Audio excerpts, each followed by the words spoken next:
Alright, hello and welcome back to another player ratings and match discussion.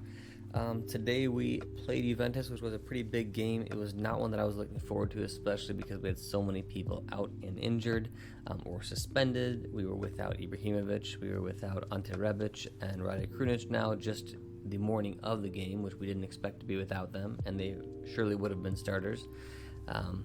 But they developed COVID. Of course, we wish them a good speedy recovery, but the absence of Rebic definitely hurt us today. Rade Krunic maybe didn't actually hurt us because Calabria played fantastically, but overall that was not obviously a good thing, especially because we didn't really have any depth. We were also missing Mateo Gabbia, which he wouldn't have started regardless because I think Kair and Romagnoli would have been the pairing. We were without Benacer, which definitely hurts us as well, and Tonali, which would have been the starting midfielder next to Kessie if he was there, but he is also suspended. So a lot of starting players missing for us today, which is very unfortunate, but it is what it is. And you definitely could see that happen, especially later in the game when Juventus is bringing on top tier players for their subs, and we're bringing on Primavera kids. And to be completely honest, I actually think that most of the subs did a pretty good job. I mean, they obviously were not big-time game changers, but they could have created a goal, which Daniel Maldini, if he wasn't a little bit selfish there after a nice move, he could have dished it off to Brahim Diaz, and who might have buried and brought us within one goal. Either way, this was not a game that I expected to win with all of our absences, and Juve is starting to pick up and find their form. This is really the wrong time to play this game. If we had Ibra, if we had our actual starting lineup, I wouldn't be scared at all whatsoever, because I do believe that Juventus is very frail this season. They've got some good moments. They're still Juventus, but I believe they're very frail. That being said, this was the exact worst time to play them. I mean, we're missing a ton of people. Juve is on form, and we were struggling. We had to play players out of position because that's all we had. That's a bad time to play them. So let's get started with some of the ratings here. We'll start at the back with Luigi Donnarumma. I thought he played a very great game. He made some very strong saves. One in particular that I remember was his save on Weston McKennie. I think he just single-hand palmed that one away. He played very strong. Gigio has been awesome. I feel like he could have done a little bit more on one of Chiesa's goals there, but to be completely honest, that's not really on him. That was definitely more on the defensive marking that was on him. So Donnarumma, he played pretty dang well today, 6.5. Next up on the right side was Diogo Dalot. I really didn't notice too much from it. He wasn't bad, but he wasn't good. He didn't really offer us something, and it actually really showed us how much better Calabria is than Dalot right now. I do like Dalot. I feel like he has these flashes of brilliance, but I think he just needs to get his confidence up a little bit. That being said, though, he does handle his own in the defensive phase and in the offensive phase. He's never really dazzling, but I don't mind it because not really many of Juventus' attacks came down the right side. It wasn't a bad side for us. The left side was where they just tore us apart. So Diogo Dalot, very respectable 6. Simone, Kair, and Romagnoli were our defensive pairing for the day, and they really have shown us that they are a fantastic pairing. I don't really feel that they were at fault for most of the goals today. I actually thought that they played pretty strong, to be honest with you. Maybe they were a little bit at fault for the goal, the last goal by McKennie, for not picking him up in the box. So for that, I can't give them a great rating of 7 or higher. So for Kjaer, I would give him a 6.5. For Romagnoli, I would also give him the same. They played a very similar game. They weren't bad. They were actually pretty dang good. They were not really responsible, especially for the first 2 goals. Last goal, yeah, maybe you can blame them a little bit, but it still wasn't primarily their fault there. Overall, they played pretty well. Theo Hernandez on the left side here, this, in my opinion, had an absolute shocker of a game. You didn't really get to see him bombing up and down too much. He did get forward as he normally does, but it wasn't the same kind of dazzling, sparkling performances that he's usually had, and he's been showing up in these big games nonstop. So it was a strange one for him because he was pretty good going forward. He wasn't amazing like he normally is, and he definitely had his worst defensive performance by far. The second Chiesa goal was absolutely awful. You could just tell that Chiesa was just gearing up to run, like close the guy down, cut him off, force him to the outside if you're going to do anything. If you're going to do anything at all, at least force him to the outside. He doesn't. Kessie runs at him. He makes a very basic move, 1 step to his left. That's it. It wasn't much juking. There wasn't anything fantastic. 1 little step to his left, shoots, done. That's all it took to beat Hernandez. Terrible marking there. The first goal, I mean, it may have even been worse, to be completely honest, because it was so lazy. Dybala made a fantastic pass, yes, but Kessie didn't book it past Hernandez. He kind of sauntered by him, and Hernandez just kind of walked behind him. He just jogged. There was no hustle, there was no fight, there was no get up and go. That was crazy, and I really haven't seen that from Theo, because his defensive game had been improving very, very significantly this season. He's always good in offense, but his defense has been stepping up massively, and this was a huge step backwards. Both of those goals were 100% due to Theo Hernandez, and Kessie was the reason that we lost this game, and so was Theo Hernandez. It's funny, it wasn't our midfield where we had to start Calabria in central midfield. It was 100% due to Terra Hernandez.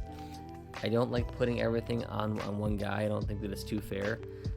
Unfortunately, though, this game did come down to 2 Terra Hernandez mistakes. If those 2 goals don't happen, we either tie or win this game. Crazy enough.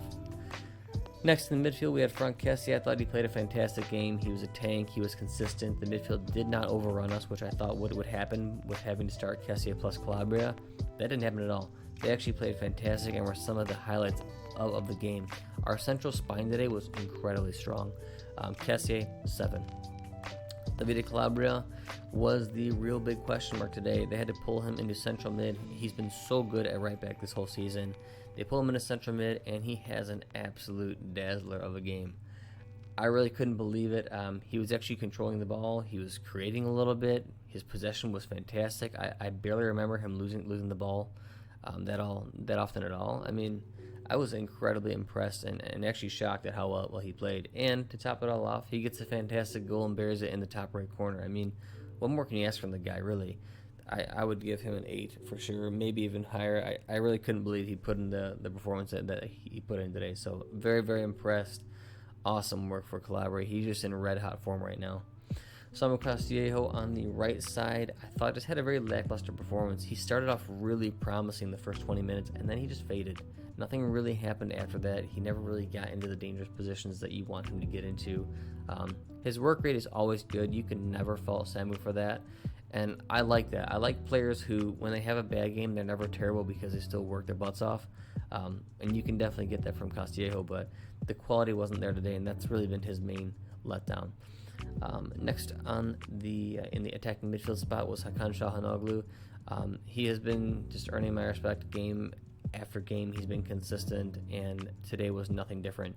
He was awesome today. He was one of the few bright spots, and that's why I was saying our core, our kind of central core from our goalkeeper, center backs, center mid, attacking mid, super, super strong, and that is nice. Our flanks actually let us down today big time, but Calhanoglu was great. His ball control was awesome. It was quick. He was on it. His shots were good. He wasn't really able to ever place them in a very dangerous spot for Szczesny. He was keeping them more central, but he was always a consistent threat and one of our best players on the night. Next was Jens Petter Hauge, who played on the left side. It really showed how much we miss Ante Rebic because Hauge just really didn't do anything. And he's been guilty of this in Serie A. For some reason, he's been awesome in the Europa League, but he just doesn't have that grit and that fight that I want from him right now. I mean, he's a young kid trying to prove himself. I expect a little bit more gusto. I mean, I would rather see him try super hard, go for things, and make a bunch of mistakes rather than play as passively as he played. I just hate passive play in youngsters. I feel like I like a little bit more boldness, because that boldness eventually, once you kind of figure it, find your feet and get those underneath you and stop making as many mistakes, it turns into great players. He's got that in him. I just need to see a lot more of that in Serie A. Today, kind of a stinker of a game though, 5.5. Up top, Raphael Leo, he is, as always, the story of two sides. He started off the game on fire. I was incredibly impressed. He was actually holding the line. He was distributing play. He was making dangerous runs, putting shots on target. I mean, he looked like an actual striker tonight. And I know that's not his natural position. He likes being either a second striker or being out wide. But he did fantastic in the first 20, 30 minutes. And honestly, for most of the first half. Second half, the other side of Leao came out. He was a bit lazy. He wasn't making those darting runs anymore. His off-the-ball movement stopped again, which is something he's been working on, and I'm impressed that he's improving, but because it was good and then bad, he's right in the middle, 6 for Leao. Substitutions, Brahim Diaz, he did add a little bit of injection of creativity initially. He worked hard. He always fights hard. but he didn't really produce much. He could have had a really nice shot on goal if Maldini would have passed it to him late in the game, but because there wasn't really too much extra added, I would give him a 6. Daniel Maldini, he had some good moments finally. I like when he's in that kind of attacking midfield style spot. I feel like that is definitely where he's best. I don't like when we pop him at striker. That's not his role. He's creative, he has a good shot, good technique, and good passing. He's not fast, so you definitely don't put him out wide. He was pretty good. He definitely made a massive mistake, a little bit of blood rush through the head there, and he got selfish and tried to take everybody on himself. He made a fantastic move to find open space. He should have dished it to Brahim Diaz, who would have had a nice open one-on-one versus Szczesny, but he didn't.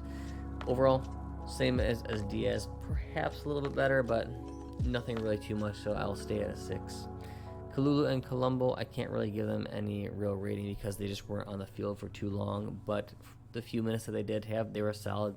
They added an injection of livelihood and pace, and I liked it, to be completely honest. So I think our youngsters have a ton of promise. It just shows that we don't have that quality depth yet. We do need a couple of signings, which I do have a lot of thoughts on our Mercato, which will be the next post that I make.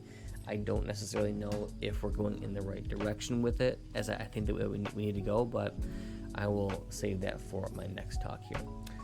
So, man of the match, as I kind of already alluded to, Davide Calabria. I thought he played absolutely stellar today. Super impressed how he was able to change from right back to center mid, and it was essentially like we had a fantastic center mid player, which came out of nowhere. So, definitely best of the match here. Worst of the match for the first time in his Milan career, Theo Hernandez. By far the worst of the match. He really actually showed why we probably should have gotten Federico Chiesa. We should have pushed a little harder for him because Chiesa essentially won them the match. Theo Hernandez lost us the match, and as I said earlier, I don't like putting too much on one person, but his poor marking, and really both of those were very preventable. It wasn't like Chiesa put these most amazing moves on. Yeah, Chiesa played great in the first half, but it really shouldn't have been the result of a couple goals. And if Theo was playing near his best or even at a good level, I bet you he would have stopped at least one of those goals, if not both, but he really just got smoked tonight. So Terra Hernandez by far worst of the match. So we're going to round out tonight with a little bit something different, and these are just some key points, some key takeaways from the match that I would like to kind of bring up. I did allude a little bit to it. Our central defensive core and our central unit is very strong. Donnarumma, Kair, Romagnoli, that three stack in the back line is actually one of the best in Serie A and probably one of the best in Europe. I think that they're just a consistent rock. I love that Romagnoli is getting back to his best. Kair has been nothing but fantastic, and they actually might be the best trio in Serie A, and they're pretty dang close to the best trio in Europe. So awesome. I love that we have that foundation to build on. Next point, Davide Calabria is the standout performer so far of this year for AC Milan. We were thinking about selling him, which I have another post coming up about how we're managing our youths, particularly our Italian youths. So I was very opposed to selling Calabria, and I'm so glad we kept him. This dude is a Milanista through and through. He fights for the shirt, and he is proving why he deserves to be here. So he's definitely the standout performer in my eyes for Milan this year. Hakan Calhanoglu needs to be renewed. I was a little bit iffy on him a while back, just demanding way too much money, and I still think he is, but he fits this team, and he's starting to play how he needs to play. He really fits current AC Milan, and I think that we would be hard-pressed to find somebody to replace him. I don't think that Gaetano Castrovilli is going to be available for any reasonable amount of a fee, and that's, in my opinion, one of the only guys who I would trust to hold up that spot for us if Calhanoglu left, but I don't think he's available, so we can't afford for him to leave. We've got to lock him down. I talked about a little bit earlier, but the next point is that we really missed out on the ideal winger in Federico Chiesa. It really showed that while we're starting Samu Castillejo, Juventus started Federico Chiesa. Samu Castillejo did next to nothing. Federico Chiesa won them the game. Now, I don't necessarily like Chiesa personally. He's a huge diver. He whines a lot. I don't like that type of personality at all. It's just not my style. I'm a little bit more old school when it comes to the game. I like the physicality in the game as long as it's not dirty, of course. And Chiesa is a pretty big faker and whatnot, and I just don't like his personality and who he is. But he's an excellent right winger, And he showed. Pirlo has been playing him out of position a lot of the season. I don't know why he didn't figure out that Kessie is a far better right winger than left winger, but lo and behold, he plays him on the right wing today, and he does fantastic. That was a big sign to us saying, yeah, we probably should have made our interest in him known way earlier. We probably should have pushed and made official offers for that price earlier and signed him up. I don't think he's a $60 million player, but if we could have snapped him up for 40 and done it quickly and soon, we should have done it, because that would have been our top class right winger done. You wouldn't have had to get that position now for the next several years if you got to Kessie. Next point is that Theo still needs to improve defensively. He has been getting better. Maybe today was just a very off day for him, but it really was the difference between winning and losing today. Next is that our depth, it's getting there. We're definitely improving this season. The signings we've made have been great, but we're still not good enough yet. And I really think that we need to sign a couple top class players rather than just signing depthy backups that have some promise, because that's the difference. We have a good team. We have a good core. We have great youngsters. We don't need any more. We just need a couple targeted awesome signings. We don't need more backups who have potential, because if you think about it, if we had backups who had potential starting for us today rather than our top class first-rate starters, I think the same result would have happened.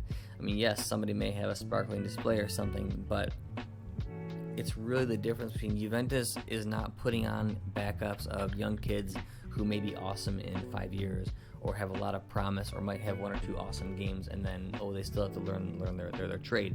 They're putting on backups who have been there, done that. They've played in the league for several years. They're top-class players. I mean, that was the difference in quality that you saw.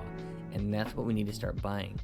Save your money, buy a couple, two targeted awesome signings, or if you find somebody awesome on a free transfer like Talban, and stop just buying random people that are much more of the same. And that's really the direction that Milan has to go right now. Depth for the sake of depth is wrong. We need to be getting quality players to build competition in the squad, and then when we have an injury, it's not too big of a deal because we have a fantastic player coming in. That being said, there is also a lot of promise from our youth. Everybody who is a young player right now playing for Milan, I think, has a fantastic shot at being an awesome player in either a year, half a year, or at the latest 2 years. Everybody. Colombo, Leao is already showing it. He's obviously already starter quality. You have Daniel Maldini. Brahim Diaz is already, I think, pretty close to starter quality. Kalulu is going to get there. Matteo Gabbia is already there. I mean, it really is awesome. We're bringing up these youngsters and doing a fantastic job. So a lot of promise from our youth sector. I hope we keep it this way. Even some of the guys on loan, like Pobega, I believe he just got a goal earlier today, a match-winning goal as well. So things have been pretty awesome for our youth, so keep it going. And then lastly, this really was a game that we were always going to lose. I mean, it would have been very hard for us to win this given our massive injury situation, plus all of a sudden Rebic and Gruner get COVID this morning. It is what it is. But now is the time that we have to see if this team has the mettle and has the resolve to come back, put this game behind them, forget about it, and say, you know what, we're going to play with the same tenacity that we have every single game and win the next two games. If Milan can do that, this team might have a shot at winning the Scudetto because of that mindset alone. If Milan gets a tie, a loss, a win here and there, right, and the next three games are kind of iffy, that's going to tell us everything we need to know, and we're going to be battling for top four for sure. This could be the beginning of a bad cycle. I'm really curious to see how well Pioli does on the mindset of our team and how fast we rebound. So we will see with the next game. So that said, thank you everybody for tuning in. Take care, have a good one, and as always, Forza Milan.